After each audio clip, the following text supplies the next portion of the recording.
Hermanos, ¿cómo están? Dios los bendiga. Qué gozo verlos. Los saludo en el nombre de nuestro Señor Jesucristo. A todos los que se han agregado después que hemos comenzado, así que bienvenidos a la iglesia, ¿sí? Vamos a tener ahora a continuación el mensaje de la palabra del Señor y pido por favor que tengamos un momento de oración para que sea el Señor teniendo en control este tiempo. Amén. Padre, te hemos adorado, Señor, y hemos exaltado tu nombre con estos cánticos, con estas alabanzas, con estos instrumentos que usted nos bendice. Y Señor mi Dios, usted es el único digno de loor, digno de adoración. Pero necesitamos conocerlo más. Necesitamos que usted abra nuestro entendimiento para que nuestra voluntad se rinda a su perfecta voluntad, Señor. Y eso solamente lo puede hacer la obra del Espíritu Santo a través de su palabra. Bendiga este tiempo, Señor, de principio a fin, y bendiga a las personas que están aquí en la congregación y a los que están en casa.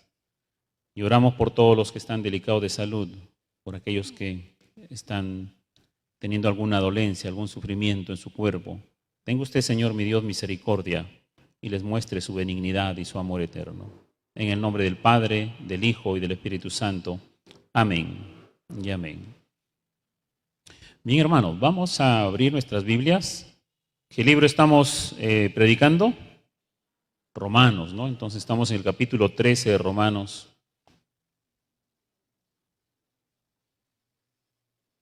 Y vamos a orar para ver cómo vamos a continuar los siguientes domingos. Vamos a terminar el capítulo 13 dentro de unos domingos. Y después vamos a pedirle dirección al Señor. Le pido sus oraciones para que el Señor nos muestre cómo tenemos que seguir trayendo los temas y los mensajes a la congregación para este tiempo, hermanos, ¿sí? Bien, capítulo 13 de Romanos, versículo 8, ahí estamos. Vamos a leer hasta el versículo 10. Vimos la semana pasada la primera parte del versículo 8 y vamos a ver entonces la segunda parte hasta el versículo 10. Dice la Escritura así: no debáis a nadie nada, sino el amaros unos a otros, porque el que ama al prójimo ha cumplido la ley.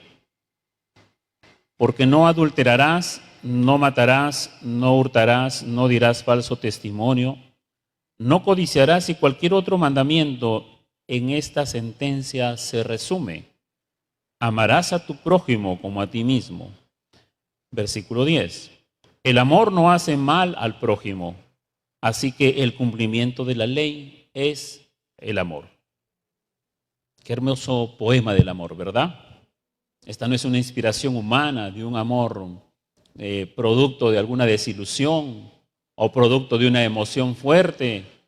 No, esta es una inspiración divina. Y si es una inspiración divina, es una inspiración perfecta, ¿sí? Así que vamos a tratar este tema el día de hoy: el creyente y su relación con el prójimo, ¿sí? El creyente y su relación con el prójimo. Y aquí el autor divino nos presenta, nos da una instrucción de cómo debe ser la ética de los cristianos, la ética que debe expresar un tipo de amor en su relación con el prójimo. Y los domingos anteriores que hemos visto entonces cuál debe ser nuestra actitud con los funcionarios, hemos podido ver a la luz de la palabra que el Señor no solamente nos pide que vayamos y paguemos nuestras deudas y que cumplamos con nuestros tributos, sino que el Señor nos pide una actitud correcta con la que debamos hacerlo. Eso lo vimos, debe ser con respeto y honra. Y eso hace una diferencia del pueblo de Dios en medio de toda la ciudadanía de una nación, ¿sí? Hace una diferencia. Y no cualquier diferencia, es una gran diferencia. Eso es llevarlo al terreno práctico, el versículo, el mandato del Señor que dice que debemos ser sal y luz en esta tierra. ¿Ok? Y terminamos la semana pasada que debemos pagar todas nuestras deudas, pero que hay una deuda que nunca vamos a dejar de pagar. ¿Cuál es esa deuda? La deuda del amor, de amarnos unos a otros, ¿verdad? Y es una deuda que aún en el último momento de nuestra existencia, aún en el último minuto de que estemos en nuestro lecho para partir de este mundo, debemos seguir pagando amor. Y si en ese momento viene una persona a pedirnos perdón, nuestra expresión de amor tiene que ser perdonarlo. Así es que es una deuda que no la vamos a terminar de pagar, sino hasta el último minuto de nuestra existencia. Pero vimos que esta obligación, para cumplir esta obligación, tenemos recursos disponibles, ¿sí? Porque la fuente de donde tenemos que tomar para pagar esta deuda continuamente es Dios mismo, porque Él es amor, ¿sí? Él es amor. Y todos los creyentes entonces tenemos la obligación permanente de amarnos unos a otros y también de amar a los que no son creyentes. Y esto incluye inclusive a los que nos tratan mal.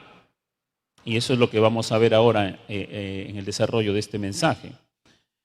Pero si hacemos un pequeño resumen para todos los que han venido siguiendo esta serie de temas del libro de Romanos del capítulo 13, vemos entonces que el apóstol Pablo, si uno es minucioso y uno se detiene a leer con entendimiento, buscando a ver qué quiere decir el capítulo, el texto, vemos que Pablo ahora ya no está llamando la atención solamente la relación con los gobernantes, con las personas que están en eminencia, con las autoridades gubernamentales. Ya no solamente está diciéndoles el acto de pagar el tributo como una manifestación de su sujeción, y no solamente está tratando con la actitud correcta, sino que ahora el apóstol Pablo, sí, guiado por el Espíritu Santo, se dirige a la congregación de los santos que están en Roma para hablar de a cada oyente que está allí. Y hay una diferencia entre oyentes y creyentes. En la iglesia pueden haber muchos oyentes, pero pocos creyentes. Esa es una diferencia, ¿sí? Mucha gente puede escuchar el mensaje, pero pocos son los creyentes que realmente están escuchando la palabra de Dios. Entonces el apóstol Pablo se está dirigiendo a los oyentes en la iglesia de Roma, y después voy a explicar por qué digo oyentes. Porque Dios está más interesado en la actitud del creyente que en sus actos externos. Y por eso les habla del respeto, del honor, de la honra que le deben a las personas. Y ahora entonces el apóstol quiere ir un poco más profundo, quiere profundizar un poco más de acuerdo a la enseñanza que está trayendo aquí, porque aquí está trayendo una enseñanza. El capítulo 12 de Romanos en adelante son enseñanzas prácticas. Si nos preguntamos cómo debo vivir ahora que soy hijo de Dios, ahora que he recibido el perdón de mis pecados, ahora que soy un creyente, ahora que me he bautizado, ¿cómo debo vivir? Aquí Romanos capítulo 12, capítulo 13 en adelante nos muestra cuál debe ser nuestros deberes y cuál debe ser la conducta del creyente. Pablo ya habló en los capítulos anteriores acerca del pecado, la universalidad del pecado, que tanto judíos como gentiles están bajo pecado, pero también ha expresado que el amor de Dios se ha manifestado, que aún siendo nosotros pecadores, Cristo murió por nosotros, ¿sí? Ya esos temas los ha tratado. Ahora entonces que son salvos, ¿cómo debe ser su conducta? Eso es lo que está tratando el capítulo 12 y capítulo 13 en adelante. Y ahora Pablo entonces, en un sentido más particular, se dirige a todo oyente en la iglesia que está en Roma, porque ahí se está leyendo su carta, para hacer una cirugía en la iglesia o en los asistentes en la iglesia, ¿sí? Para hacer una cirugía y sacar a la luz quiénes son los verdaderos creyentes que están en Cristo, ¿ya? Él va a ir más profundo, ¿sí? ¿Por qué?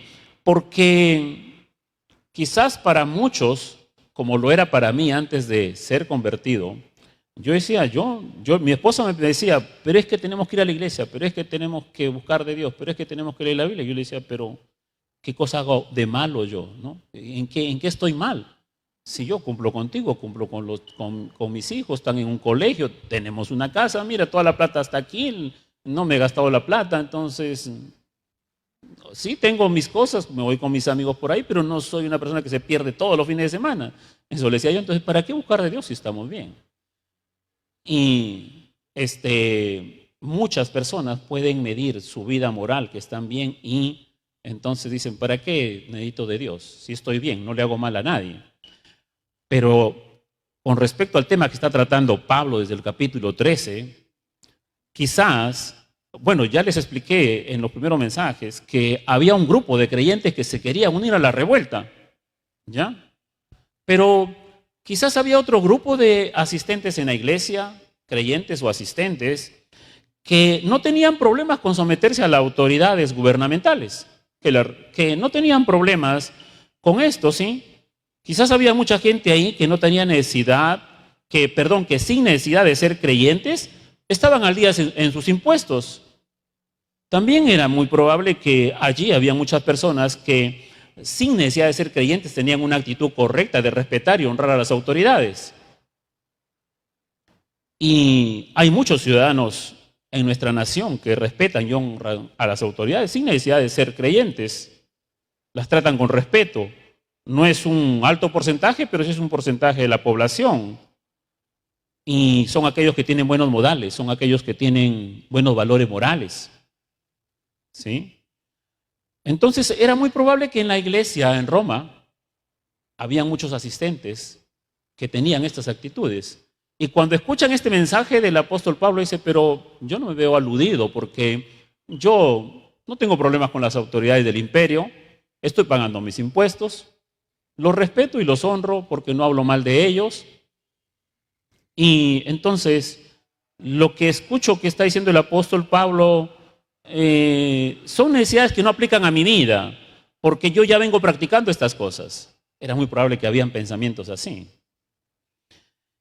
Y así que este grupo está ahí sentado en la iglesia cómodo, está tranquilo, aparentemente está bien con el gobierno, con las deudas, con su actitud de respetar a los demás, ¿sí? Pero el Espíritu de Dios, a través de esta epístola, que va a su iglesia, a la iglesia de Cristo, y que Cristo que ama a su iglesia, no la va a dejar así con todas esas imperfecciones. Entonces, Pablo va a ir a un nivel más profundo, escuche bien, más allá del respeto, más allá de la honra, más allá de los buenos morales, más allá de los buenos valores morales, más allá de la ética moral de los asistentes a la iglesia. Ahora Pablo va a dirigirse personalmente a cada asistente y en este nivel más profundo los va a confrontar con el siguiente tema, el amor al prójimo. El amor al prójimo. Y para ser más precisos, Pablo va a tomar este bisturí único para el tema del amor, porque es un amor que no existe en el mundo, porque es un amor que no hay en el mundo, porque es un amor que no viene del mundo, porque es un amor que el mundo no practica, y ese amor se llama el amor ágape, el amor ágape. Así es que ahora el propósito del Espíritu Santo a través de esta epístola es descubrir entre los asistentes que están en la iglesia para ver realmente no solamente quién se somete, no solamente quién respeta, no solamente quién paga, sino para ver realmente si hay un corazón regenerado en la iglesia que esté amando con un amor ágape al prójimo, ¿sí? Para descubrir quién está en Cristo y quién no está en Cristo. Y eso es importante poner atención entonces a estos versículos que están aquí. El texto entonces, hoy, la verdad de Dios, cuando venimos a la iglesia y nos exponemos a la palabra de Dios, tenemos que hacerlo con mucho temor, tenemos que hacerlo con honra, tenemos que tener temor, ¿sí? Debemos temblar ante la verdad de Dios. Entonces la verdad de Dios hoy día nos expone ante esta verdad gloriosa de la palabra inspirada por Dios para presentarnos que en la dinámica de nuestras relaciones con el prójimo, escucha bien, en la dinámica que tenemos de nuestras relaciones con el prójimo, estas deben estar basadas en un amor ágape para nosotros, los creyentes, los que amamos a Dios, los que hemos resucitado juntamente con Cristo Jesús, los que nos identificamos como creyentes. La dinámica que existe en nuestras relaciones interpersonales, donde quiera que estemos, deben basarse en un amor que el mundo no conoce, en un amor que no viene del mundo, en un amor que el mundo no practica, sino en un amor que practica el reino de Dios. Y ese amor se llama el amor ágape, y al cual están llamados todos los que pertenecen a este reino. Por eso dice, no debáis a nadie nada, sino el amaros unos a otros, porque el que ama al prójimo ha cumplido la ley. Pablo aquí está haciendo entonces, después de hacer un llamado de amarse unos a otros, porque es una deuda, ¿sí? Una deuda que uno tiene que estar pagando todos los días, ¿sí? Ahora Pablo se propone instruir a una iglesia multiétnica también. Hay que tener en cuenta, para poder comprender lo que leemos, tenemos que tener en cuenta el contexto. Entonces, él se está dirigiendo a una iglesia multiétnica. ¿Por qué multiétnica? Porque la iglesia que estaba escuchando en ese momento su epístola era la iglesia que estaba en Roma. Y la iglesia que estaba en Roma estaba conformada por judíos convertidos a Cristo y por gentiles convertidos a Cristo. Los judíos convertidos a Cristo provenían de aquel día de Pentecostés, cuando ellos escucharon ahí el mensaje del apóstol Pedro y se convirtieron a Cristo y regresaron a Roma y formaron la iglesia en Roma. Y después hubieron muchos otros gentiles que pertenecían de repente a Roma, que eran de Asia Menor, que eran de Antioquía o que eran de Siria o que de Egipto, de todo el entorno de aquel lugar entonces donde estaba avanzando el evangelio, que no eran hebreos, que no eran judíos, que no eran del pueblo de Israel, pero que eran otras personas que también habían escuchado el evangelio y habían creído en Jesús también. Entonces en la iglesia hay un grupo de asistentes multiétnicos. Deberíamos decir nada más de dos etnias, la etnia hebrea y la etnia del resto del mundo. Pero habían de diferentes países y estaban allí, alabando, adorando a Dios. ¿Sí? Habían transcurrido más o menos unos 25, 26 años después de que Cristo resucitó de entre los muertos. Y el evangelio seguía avanzando. ¿Ok? Así es que Pablo va a instruir a una iglesia multiétnica, los hebreos, los judíos, que ellos, su norma de vida se regía por la ley mosaica, y había un grupo de asistentes que para ellos hablarle de la ley mosaica era raro, era extraño.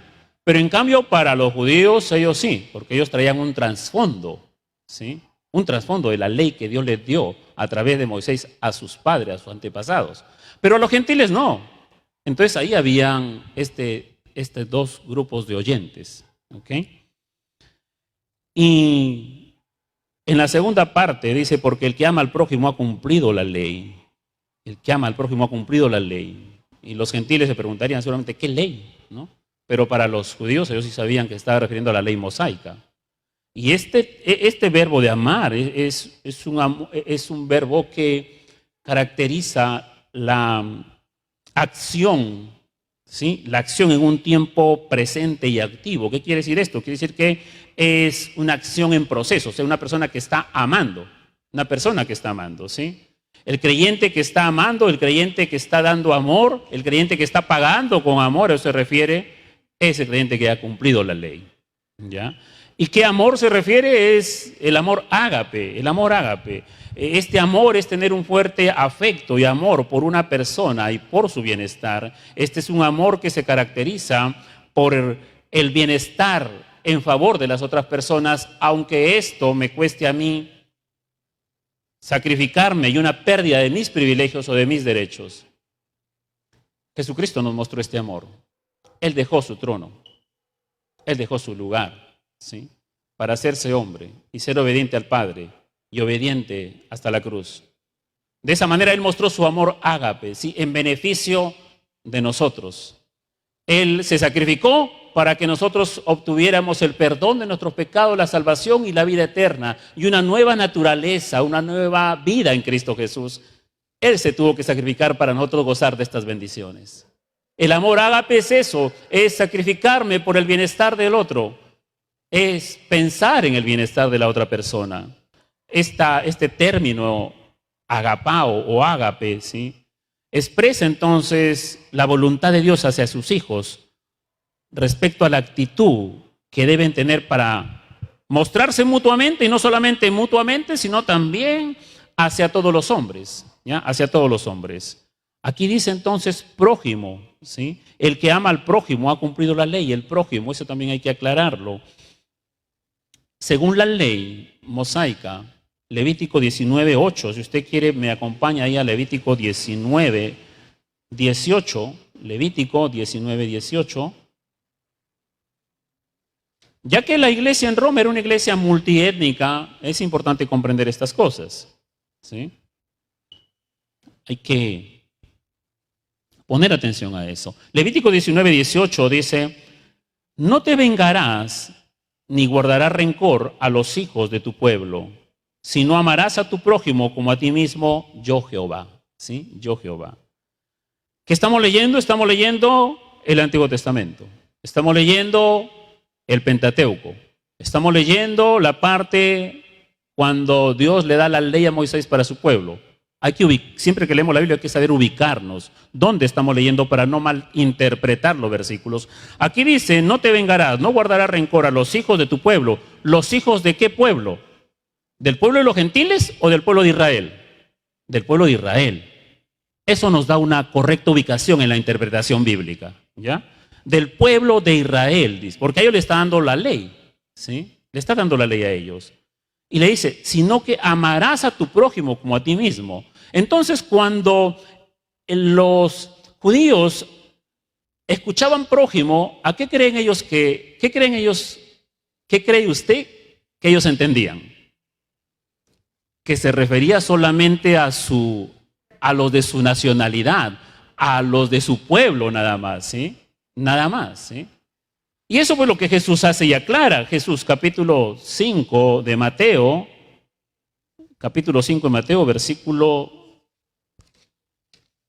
versículo 43.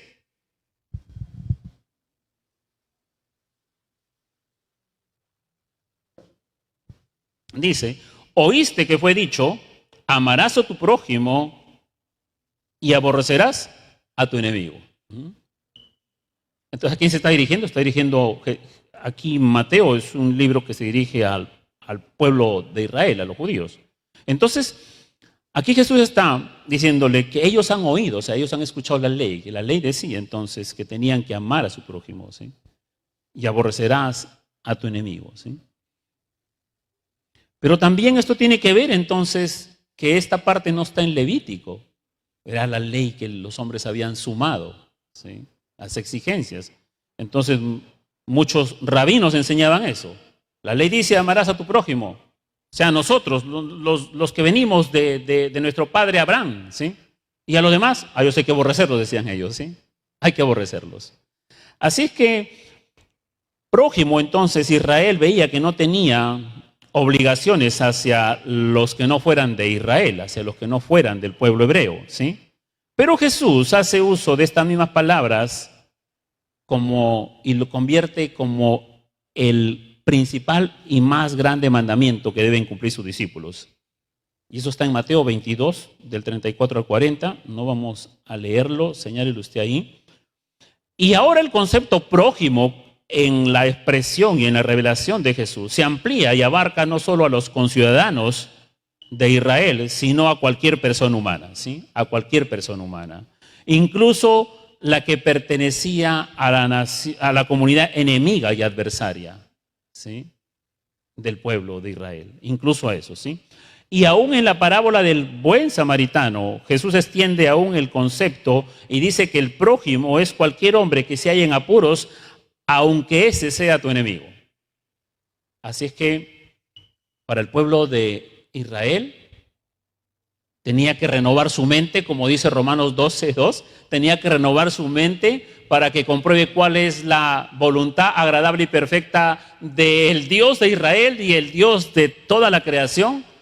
Y ahora hay una revelación entonces que dice que el prójimo no solamente es el israelita, el prójimo no era el de la tribu de Judá y el de la tribu de Benjamín, no, prójimo es todo ser humano, ¿sí? Todo ser humano, aún aquella persona que es tu enemigo y aún aquella persona que, portándose mal contigo, tenga una necesidad.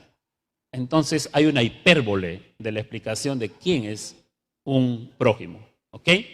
Así es que si usted piensa que un prójimo es solamente su mamá, su papá, su hermano, su familia, o no, prójimo es mi hermano de la iglesia aquí nada más, y cree que prójimo no es el vecino de al frente, la persona, el compañero de trabajo, usted está aprendiendo hoy que eso es incorrecto.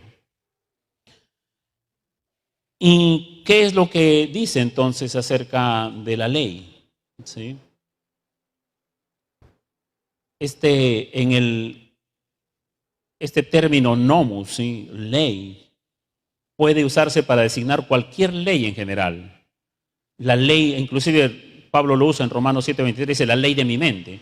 Pero específicamente aquí, en el capítulo 13 que estamos leyendo, ¿sí? El versículo 8 se refiere a la ley mosaica, ¿sí? A la ley mosaica, ¿sí?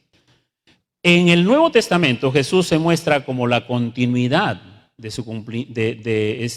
esta ley, ¿sí?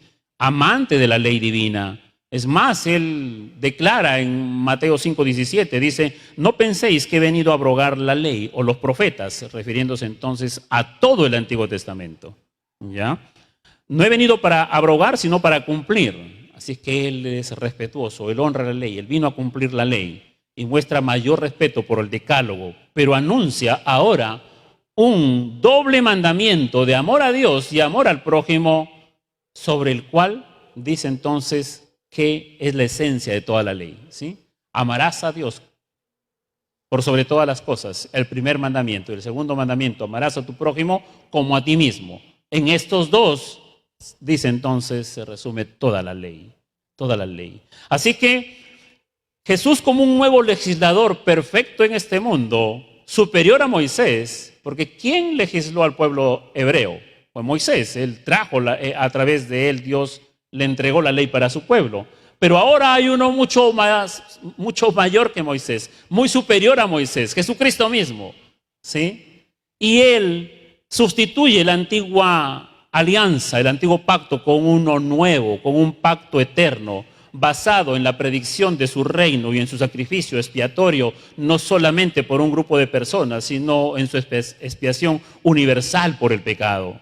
Así es como Jesús inaugura este nuevo pacto después de la Pascua, y para ser más preciso, entró en vigor después que entregó su vida como el Cordero perfecto en la cruz. Desde ese momento está en vigor no la ley mosaica, sino la de la gracia de Jesucristo. Y el Evangelio de Juan nos dice en Juan 1:17, para que esto quede realmente bien aclarado, la ley fue dada por medio de Moisés. La ley fue dada por medio de Moisés. Pero la gracia y la verdad nos ha llegado por medio de Jesucristo, ¿sí? La ley ha venido por medio de Moisés, pero la gracia y la verdad ha venido por medio de Jesucristo. Un legislador superior a Moisés trajo entonces este nuevo pacto, ¿sí? Este nuevo pacto. Y en este nuevo pacto entonces, la iglesia en Roma tiene que renovar su mente, especialmente los que vienen de la etnia hebrea, tienen que renovar su mente. El apóstol Pablo nos ayuda a comprender que la antigua ley después de Cristo no tiene vigencia para la comunidad de creyentes en Cristo. Esta ley lo que desempeñó fue una función pedagógica hasta la venida de Cristo, de manera que la ley ha sido nuestro ayo. ¿Para qué? Para llevarnos a Cristo a fin de que fuésemos justificados por la fe, dice Gálatas 3:24, ¿sí? La ley sirvió para eso, para llevarnos a Cristo. Y Pablo en toda su epístola en Romanos menciona cuál es el lugar de la ley. ¿Cuál es el lugar de la ley? Porque ahora está hablando que el amor, ¿sí? El amor al prójimo cumple la ley. Pero Pablo está también hablando en toda su epístola acerca de la ley. Yo les voy a mencionar algunos de esos versículos rápidamente. Romanos 3:19 dice, pero sabemos que todo lo que la ley dice, lo dice a los que están bajo la ley, para que toda boca se cierre y todo el mundo quede bajo el juicio de Dios, ¿sí? Entonces todo lo que la ley dice, lo dice a los que están bajo la ley. O sea, ¿quiénes recibieron la ley? El pueblo de Israel recibió la ley. Ellos están bajo la ley, ¿sí? Romanos 3:21-22 dice, pero ahora, aparte de la ley, se ha manifestado la justicia de Dios. Aparte de la ley se ha manifestado la justicia de Dios, testificada por la ley y por los profetas. Claro, ellos hablaban de esa justicia ya no basada en el cumplimiento de la ley, sino en el cumplimiento del sacrificio de un Mesías que vendría. Testificada por la ley y los profetas, la justicia de Dios por medio de la fe en Jesucristo para todos los que crean en Él. Ahí está, ¿sí? Pero ahora, aparte de la ley, se ha manifestado la justicia de Dios, dice, testificada por la ley y los profetas, la justicia de Dios, ¿por medio de quién? Ya no por medio de la ley, sino por medio de la fe en Jesucristo, dice, en Jesucristo. Otro versículo, Romanos 6:14, dice, porque el pecado ya no se enseñorea de vosotros, hermanos, le dice a la iglesia que está en Roma, sea la audiencia de la etnia hebrea o sea la audiencia de los gentiles, dice, porque el pecado no se enseñorea a vosotros, pues no estáis bajo la ley, sino bajo la gracia. ¿Ustedes se imaginan cómo quedaban los oídos de la etnia hebrea, del pueblo de Israel, de los judíos que se habían convertido a Cristo? Si para ellos la ley era sagrada, había que cumplirla. Pero ahora están escuchando una nueva revelación, ¿sí? Y le dice entonces, ya no estáis bajo la ley, sino bajo la gracia. Miren después en Romanos 7:4, ¿qué dice? Así también vosotros, hermanos míos, habéis muerto a la ley mediante el cuerpo de Cristo, para que seáis de otro, ya no de la ley, sino de otro, del que resucitó de los muertos, a fin de que llevemos fruto para Dios, ¿sí? Versículo 6 de este mismo capítulo 7 dice, pero ahora estamos libres de la ley, por haber muerto para aquella en que estábamos sujetos, de modo que sirvamos bajo el régimen nuevo del Espíritu y no bajo el régimen viejo de la letra. Lo que está haciendo Dios a través del Espíritu Santo en su iglesia, ¿sí?, es renovar la mente de aquellos que estaban sujetos a la ley, de aquellos que todavía guardaban la ley, de aquellos que se aferraban a la ley. Y viene esta revelación y le dice, ya no estáis sujetos a la ley, ustedes han muerto a la ley, ¿sí? Ahora estamos bajo un nuevo régimen. ¿Cuál es el régimen? No de la ley, sino del Espíritu. Y el Espíritu está en vosotros, en aquel que ha confesado a Cristo como Señor y Salvador. Y no bajo el régimen viejo de la letra. Romanos 10:4, para terminar estas citas, dice, porque el fin de la ley es Cristo, porque el fin de la ley es Cristo, para justicia a todo aquel que cree. Para que seas justificado ya no tienes que guardar la ley. Para que seas justificado delante de Dios tienes que creer en Cristo. ¿Por qué? Porque el fin de la ley es Cristo. Él cumplió toda la ley. Él cumplió toda la ley. Él cumplió la ley judicial, la ley ceremonial. Él cumplió toda la ley, ¿sí? La ley moral también la cumplió. Creer en Jesucristo entonces pone fin a la búsqueda de los intentos que tenía el pueblo de Israel para salvarse a sí mismo mediante las obras. Esta interpretación provocó serios enfrentamientos en la iglesia, especialmente con los creyentes procedentes del judaísmo, apegados que estaban a las ordenanzas fundamentales de la ley relativas a la circuncisión, a la observancia de las fiestas y a los días sagrados. Provocó una fuerte entonces confrontación. Pero lo que Dios está trayendo es que todos los creyentes en su Hijo Jesucristo sean unos en la fe. Y ahora ya no estaban bajo la ley, ¿sí?, sino bajo la gracia. Esta ley fue dada solamente a Israel. Ahí en el encabezamiento de los 10 mandamientos, yo soy Jehová tu Dios, que te saqué de la tierra de Egipto, de casa de servidumbre. ¿A quiénes sacó de la tierra de Egipto y de casa de servidumbre? Al pueblo hebreo. Indica entonces una referencia histórica y directa que se trata del pueblo de Israel. La ley en su instauración de sacrificios y fiestas era esencialmente tipológica, una sombra de lo que vendría a cumplir Jesucristo. Y Él cumplió toda la ley. El creyente no está bajo la ley para justificación y tampoco está bajo la ley para que sea una norma de vida. Eso es lo que está revelando ahora Pablo aquí a la iglesia de Roma. La norma de vida para el creyente ya no es la ley, ¿sí?, la cual ahora debe ser Cristo. Por eso Gálatas 2:20 dice, con Cristo estoy juntamente crucificado y ya no vivo yo, mas Cristo vive en mí, ¿sí? La norma de vida para el pueblo de Israel ya no es la ley, sino que ahora tiene que ser Cristo. Cristo, ¿sí? Israel tenía una ley como su norma a cumplir. Se esforzaron por cumplirla.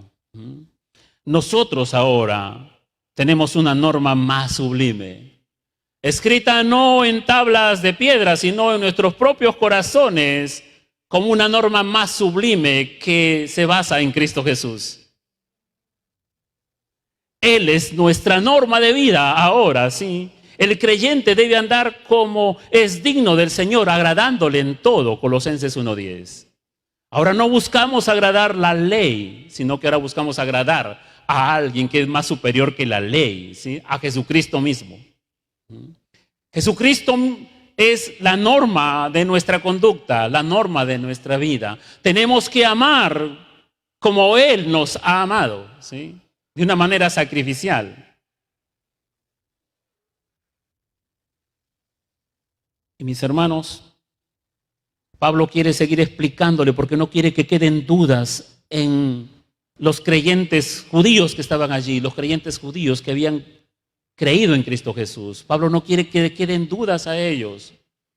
Y le dice entonces en el versículo 9, porque no adulterarás, no matarás, no hurtarás, ni dirás falso testimonio, no codiciarás, y cualquier otro mandamiento, en esta sentencia se resume: amarás a tu prójimo como a ti mismo. Nuevamente, ¿sí?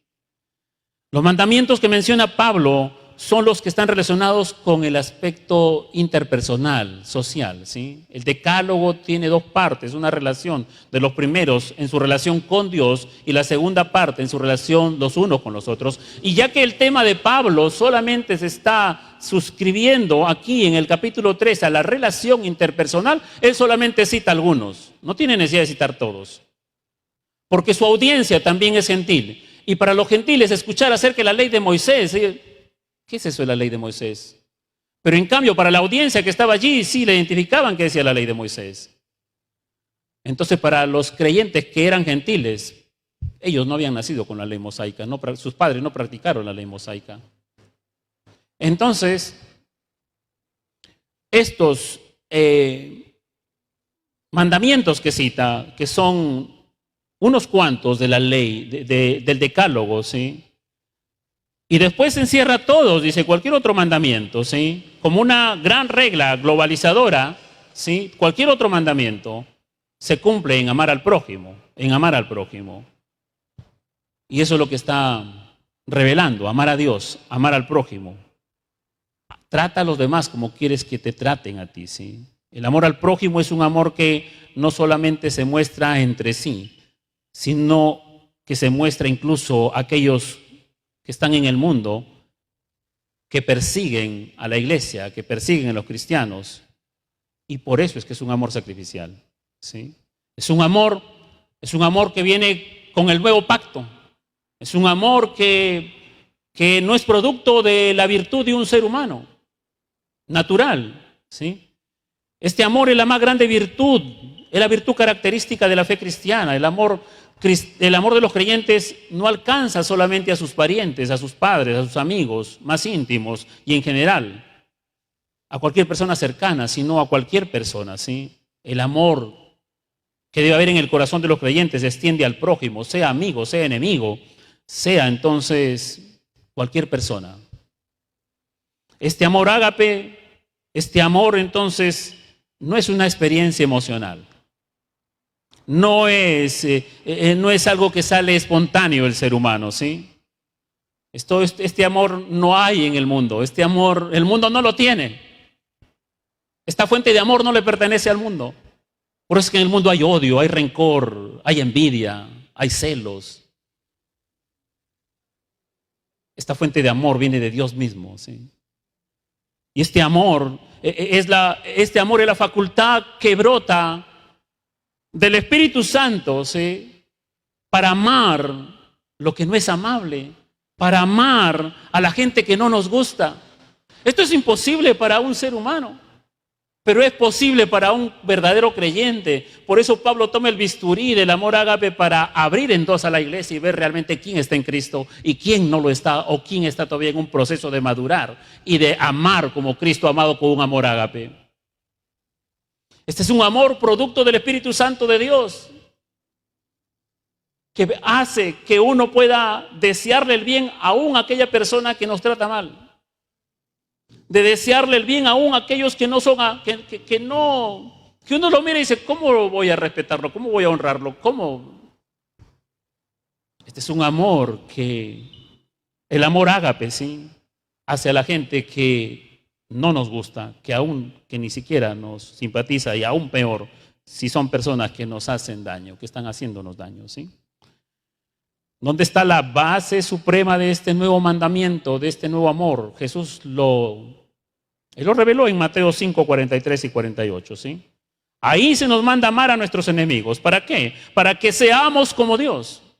Eso es lo que el Señor espera, que seamos entonces nosotros, que reflejemos su carácter, ¿sí? ¿Por qué? Porque Dios no solamente mira a su iglesia, no solamente mira a sus hijos, no solamente mira a todos aquellos que han depositado su fe en su Hijo Jesucristo, sino que Dios también mira al vecino, a las vecinas. Dios mira a todas las personas, porque no solamente los creyentes en Cristo Jesús son creación de Dios, todo el mundo es creación de Dios. Todos los seres humanos son creación de Dios.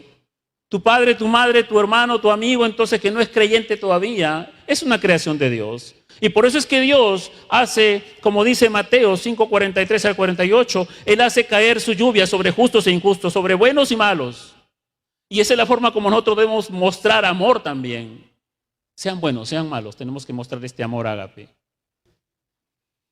Es ese amor que dice, sin importarme lo que un hombre, sea creyente o no creyente, me haga, nunca procuraré perjudicarlo ni vengarme. Jamás buscaré para él otra cosa que no sea lo mejor para esa persona. No está hablando de un amor que tengo que estar entonces abrazando a la persona, andando abrazado por la calle. No. Se trata de no desearle mal a nadie. Se trata de no desearle mal a nadie. Se trata de no coludirse con otros para perjudicar a ese prójimo. Ese es el amor ágape. Es una benevolencia insuperable, de una bondad invencible, ¿sí? Es una victoria, es una conquista sobre nuestra mente, sobre nuestro corazón, sobre nuestra carne, porque en nuestra carne, nuestra voluntad, nuestra mente, no podemos amar de esta manera. Entonces, ¿quién viene a tener victoria sobre esta carne, esta mente, esta voluntad? El Espíritu Santo de Dios viene a traer victoria sobre nosotros, ¿sí? Es el Espíritu Santo de Dios, ¿sí? Es por la obra del Espíritu Santo que toma mi mente, toma mi corazón, toma mi voluntad, ¿sí? Y me hace que yo procure el bien de otros. Y por eso es que el amor es el cumplimiento de la ley. Porque de esta forma, tomado por el Señor, ¿sí? Que nos da salvación, perdona nuestros pecados, regenera nuestro corazón, entonces estamos capacitados para ser los únicos que podemos mostrarle a este mundo el verdadero amor ágape que el mundo desconoce, pero que lo tiene que conocer a través de la manifestación nuestra. Por ello es que lo manifestamos no quitándole al otro, como dice aquí, lo primero, no adulterarás, no matarás, no hurtarás, ¿sí? Primero, no quitándole la esposa a otra persona. Segundo, no quitándole la vida a otra persona. Tercero, no calumniando o defraudando a otra persona. Cuarto, no engañando a otra persona. Esa es la forma como voy a manifestar este nuevo amor, este amor ágape, ¿sí? El significado, por lo tanto, aquí es entonces del amor, es el cumplimiento de la ley. El significado es, por tanto, que amarás con un amor ágape y por ello no cometerás adulterio, sino que preservarás el carácter sagrado del vínculo del matrimonio. Amarás y por ello no matarás, sino que ayudarás a tu prójimo a mantenerse vivo y bien. Amarás y por ello no hurtarás nada que no te pertenezca. No tomarás nada de lo que le pertenezca a tu prójimo, sino que más bien protegerás sus posesiones. Es un amor que nos llama a amar y como resultado no vas a codiciar lo que le pertenece a tu prójimo, sino que te alegrarás de lo que él tiene. Este amor es ausente en el mundo entero y mucho más aún todavía es ausente en la iglesia. Hay una iglesia que no le pertenece a Cristo. Hay una iglesia solamente oyente, como estaban en Roma, sentados oyendo nada más, pero no eran verdaderos convertidos. Entonces lo que hace Pablo, guiado por el Espíritu Santo, es ir bajando más y más el nivel para abrir el corazón y ver quién realmente le pertenece a Cristo. ¿Amas de esta manera? ¿Amamos de esta manera? Y si estamos aquí en esta mañana, entonces es para aprender que el amor no daña al prójimo. Por lo tanto, el cumplimiento de la ley es el amor, ¿sí? No es con cosas externas, no es con las obras de la ley, ¿sí? Sino que es con esta nueva naturaleza que solamente nos la da Dios a través de la regeneración por su Santo Espíritu. El amor hacia el enemigo. En tiempos de Jesucristo, por lo general, los rabinos explicaban los pasajes, como ellos los interpretaban, ¿sí? Que hablaban del amor al prójimo y al enemigo como limitado a los que pertenecen a la misma raza, a la misma religión. Y por lo tanto ellos decían lo siguiente: amarás a tu prójimo, pero odiarás a tus enemigos. Y a eso se refiere Jesús cuando está ahí en Mateo 5:43. Pero el modelo perfecto de este amor a los enemigos y a los perseguidos, ¿en quién lo hallamos? En Jesucristo mismo. Que no solo no devolvía insultos recibidos y no amenazaba a nadie, y no amenazó a nadie durante su pasión, sino que desde la cruz Él pidió al Padre: Padre, perdónalos porque no saben lo que hacen. Ese es el amor ágape. Este ejemplo fue seguido por Esteban, nuestro primer mártir, quien oraba en el momento que lo lapidaban. Entonces tenemos que aprender a amar de esta manera. Imposible, sí, imposible, pero si estás aquí y escuchas esta palabra, entonces clama a Dios, primero por tu salvación para que seas regenerado y puedas tener esta capacidad que es celestial. ¿Sí? ¿Quieres amar a tu esposo? ¿Quieres amar a tu padre que te abandonó, que te dejó? ¿Quieres amar a las personas entonces en tu entorno que siempre están buscando hacerte daño? Tienes que ser regenerado. Tiene que ser una obra del Espíritu Santo de Dios. Y el Espíritu Santo de Dios obra a través de la palabra, a través de su palabra. Cuando su palabra es expuesta y es oída con atención, el Espíritu obra en esos corazones. Es difícil amar a los enemigos, por supuesto es difícil, pero no es imposible para Dios. Y Él nos deja el poder del Espíritu Santo para rendir nuestra mente, nuestro corazón, nuestra voluntad y amar como Cristo amó a sus enemigos. No siempre es fácil entonces cumplir esta obligación, porque en primer lugar, perdonar siempre de corazón, entonces hay que hacerlo, sí, aun cuando el ofensor no pida perdón, hay que perdonar de corazón. Jesús lo pone como requisito cuando Él enseñó el Padre Nuestro. Padre, perdona nuestras ofensas como también nosotros perdonamos a los que nos ofenden. Primero hay que perdonar. Segundo, entonces, es desearle sinceramente todo bien a cualquier persona. Es la razón entonces de cómo podemos imitar que Dios hace caer entonces, hace salir el sol y llover sobre buenos y malos. Es el bien que Dios le desea a toda la humanidad, aún sea una humanidad idólatra, aún sea una humanidad apóstata, aún sea una humanidad atea, pero Dios muestra su amor haciendo salir el sol y haciendo llover para buenos y malos. Tenemos que imitar esa forma también nosotros de esa intención, ese deseo de no desearle el mal a nadie, ¿sí? El amor y la ley en diferentes libros como Juan, Gálatas, Santiago, Timoteo y Mateo expresa lo siguiente. Juan 13, el 34 al 35 dice: un mandamiento nuevo os doy, que os améis unos a otros, un mandamiento nuevo, ¿sí? Y Gálatas 5:14, porque toda la ley en esta sola palabra se cumple: amarás a tu prójimo como a ti mismo. Santiago 2:8 dice: si en verdad cumplís la ley real, no la ley mosaica, ¿sí? Si en verdad cumplís la ley real conforme a la Escritura, amarás a tu prójimo como a ti mismo, bien hacéis, dice. Timoteo 1:5 dice: pues el propósito de este mandamiento es el amor nacido de corazón limpio y de buena conciencia y de una fe no fingida. Mateo 22:40 dice: de estos dos mandamientos depende toda la ley y los profetas. Versículo 10 del libro de Romanos que estamos estudiando para terminar dice: el amor no hace mal al prójimo, así que el cumplimiento de la ley es el amor nuevamente. Qué hermoso. Versículo 10 comienza con el amor, termina con el amor. Con la palabra amor, ¿sí? Con un amor que nos irrita, con un amor que no es egoísta, con un amor que desea el bien del prójimo.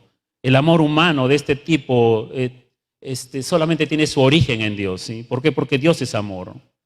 Entonces, hermanos, para ir terminando, ahí está la audiencia de una etnia hebrea, judía, del pueblo de Israel, ¿sí? Y estaban los gentiles allí también en la iglesia en Roma, pero para esta audiencia judía era sumamente importante en su relación con Dios, ¿qué cosa? Cumplir la ley mosaica, lo cual era sagrado observar y cumplirla. Pablo le revela por el Espíritu Santo que ahora, ¿sí? Lo siguiente que hemos leído entonces, que todo lo que la ley dice, lo dice solamente a los que están bajo la ley, pero que ya no están bajo la ley, sino que están bajo la gracia. Que aparte de la ley se ha manifestado la justicia de Dios por medio de Jesucristo. Que el amor de Dios ha sido derramado en sus corazones. Que Dios ha mostrado su amor entregando a su Hijo Jesucristo. Romanos 5:8, más Dios muestra su amor para con nosotros en que siendo aún pecadores, Cristo murió por nosotros. 6:14, que ya no están bajo la ley, sino bajo la gracia. 7:4, que han muerto a la ley. 7:6, que ahora están libres de la ley. 10:4, que el fin de la ley es Cristo. Y que todo cumplimiento de la ley que Dios demandó para sus relaciones interpersonales se ha cumplido en Cristo Jesús, ¿sí? En Cristo Jesús. ¿Es este nuevo amor entonces? Así que la pregunta para la audiencia judía cuando escuchó estas cosas, decía, bueno, ¿y cómo tenemos que amar al prójimo ahora? Entonces, ¿tenemos que amarlo cumpliendo la ley mosaica que se nos dio? ¿O cómo tenemos que amar?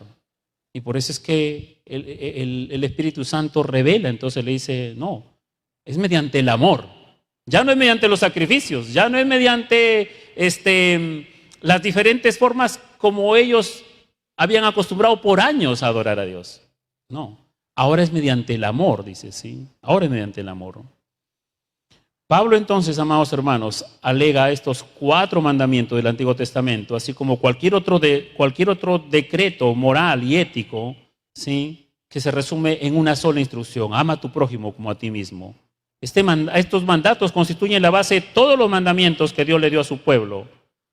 Y aparece entonces como una de las principales enseñanzas de Jesús en los evangelios. Santiago lo llama la ley real de la Escritura, y Pablo dijo en Gálatas, en ese único mandamiento se resume toda la ley, toda la ley.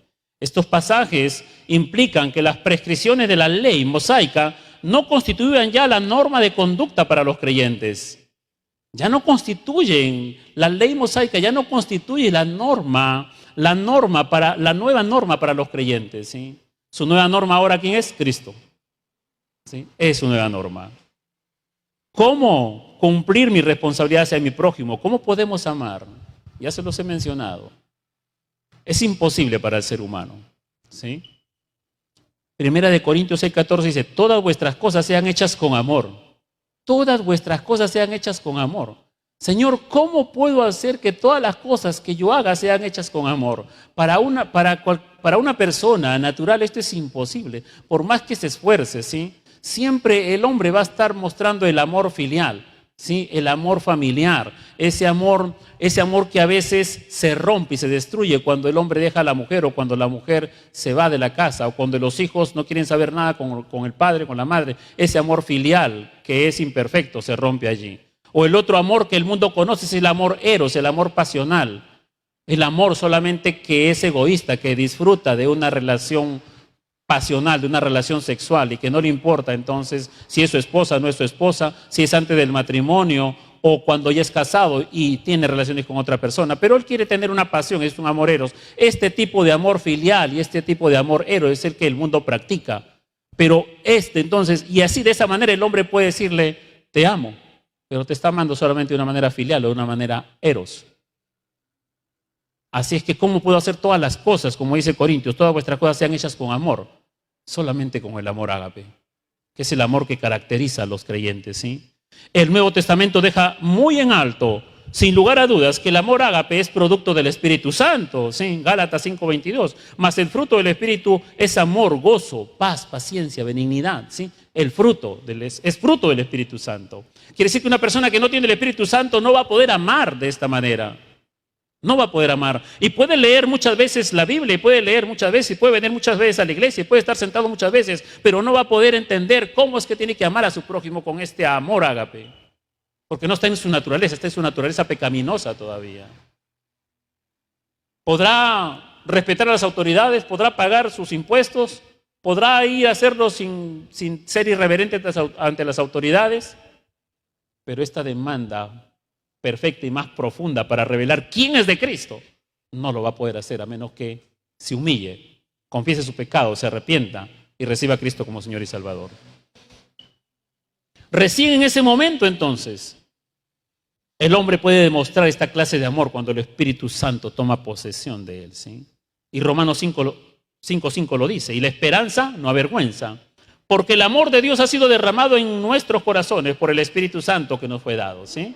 El amor de Dios en ese momento es derramado, ¿sí?, en nuestros corazones por el Espíritu Santo que nos fue dado. Y con ese nuevo amor, ese amor perfecto que Dios derrama sobre nuestros corazones, podemos amar a cualquier persona sin desearle daño, ¿sí? Recién un hombre entonces puede amar a su prójimo y no quitarle la esposa. O una mujer puede amar a su prójimo y no quitarle el esposo de su compañera, de su amiga, de su familiar. Con ese amor el hombre recién entonces puede no codiciar el bien ajeno, no robarle al otro, no quitarle la vida a otra persona, ¿sí? Por eso, demostrar el amor ágape para un no creyente es imposible. Ningún hombre te puede amar con este amor hasta que no llegue a ser un creyente. Señoritas, escuchen, ningún hombre la va a poder amar con este amor ágape hasta que no sea un creyente, hasta que no sea un convertido. Así que pongan atención. Y ustedes también jóvenes, ninguna chica, por más que asista a la iglesia, venga, pero si no muestra fruto de su arrepentimiento y te vas a unir a ella nada más porque es una asistente a la iglesia, no te va a amar con este amor ágape, con este amor con que se une un hombre y una mujer y recibe la bendición de Dios. Así es que recordemos que la capacidad de pago de este amor continuamente no está en nuestra carne ni en nuestra voluntad humana, sino en el poder del Espíritu Santo como un fruto en nuestras vidas, ¿sí? Solo el que ama a Dios puede amar a su prójimo.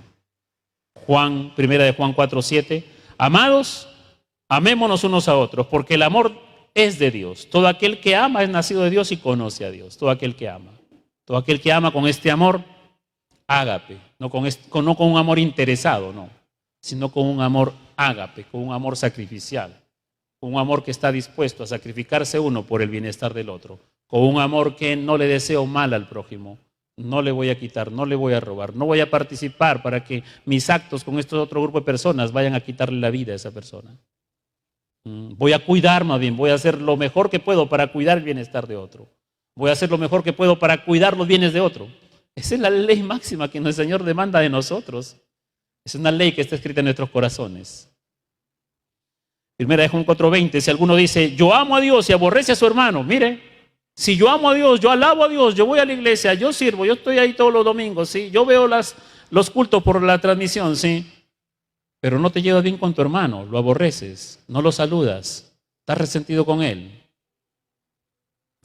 Es mentiroso, pues el que no ama a su hermano a quien ha visto, ¿cómo puede amar a Dios a quien no ha visto? Se está engañando a sí mismo. Se está engañando porque se está amando a sí mismo nada más, se está satisfaciendo su necesidad emocional, sentimental, pero cuando le corresponde mostrar el verdadero amor ágape hacia el prójimo, a su hermano que está en la iglesia, no es capaz de abrazarlo, de perdonarlo, de hablar con él, de tratarlo con amor, de respetarlo, de honrarlo, ¿sí? No es capaz. No es capaz, entonces sí, prefiere no verlo, no saludarlo, no mirarlo, no chocarse con él. Si es un convertido, entonces hay que orar para que en su proceso de santificación pueda amar de esta manera. Mis amados hermanos, ustedes no me van a dejar mentir, pero el mundo gime y se desangra de amor. Si hay una gran ausencia en este mundo actual, es la carencia del amor legítimo. Si hacemos del amor ágape mutuo nuestra única meta de todos los días, de pagarnos de esta manera, nos resultará muy fácil evitar cometer suicidios, robar, codiciar, porque el amor no le hace mal al prójimo. Y esto es lo que estamos llamados a mostrarle a este mundo actual. Esto es lo que estamos llamados a mostrarle entonces a este mundo que está lleno de tinieblas, que gime de la necesidad de un amor verdadero. El amor es una necesidad en el ser vivo. Y nosotros, la iglesia, los hijos de Dios, tenemos esta bendición de mostrarle al mundo el verdadero amor ágape. Que Dios nos ayude a glorificar su santo nombre y exaltarlo todos los días de nuestra vida. Aún hasta el último minuto de nuestra vida, nosotros podamos seguir manifestándole al mundo el amor verdadero, el amor ágape, para que muchos crean en Dios y glorifiquen su nombre. Vamos a orar.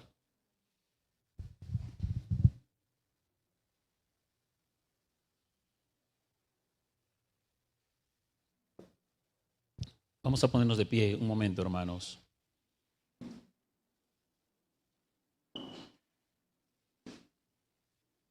Usted tiene que reflexionar. Yo tengo que reflexionar. Todos los que escuchamos la palabra tenemos que reflexionar. Todos los que servimos tenemos que reflexionar. Todos los que buscamos las bendiciones de Dios tenemos que reflexionar. Estamos llamados a mostrar ese amor. Es la marca del cristianismo. Y hoy, cuando hay una sociedad que arrastra a muchos creyentes en sus pasiones y los hace defender cosas que ni siquiera son de la verdad de Dios, y que se ponen una camiseta para poder defender una convicción que puede ser cierta o puede estar errada, pero, y a veces desde ese lugar lanzan adjetivos descalificativos que agreden a otro, o del otro lado lo provoca al otro. Y muchos creyentes han manifestado eso los últimos meses. Yo me maravillo por este capítulo 13 de Romanos, cómo viene instruyéndonos bajo el contexto actual en que vivimos. Y ahora nos abre el corazón para ver si realmente somos de Cristo o no somos de Cristo. Si estamos realmente amando de esta manera o no estamos amando de esta manera.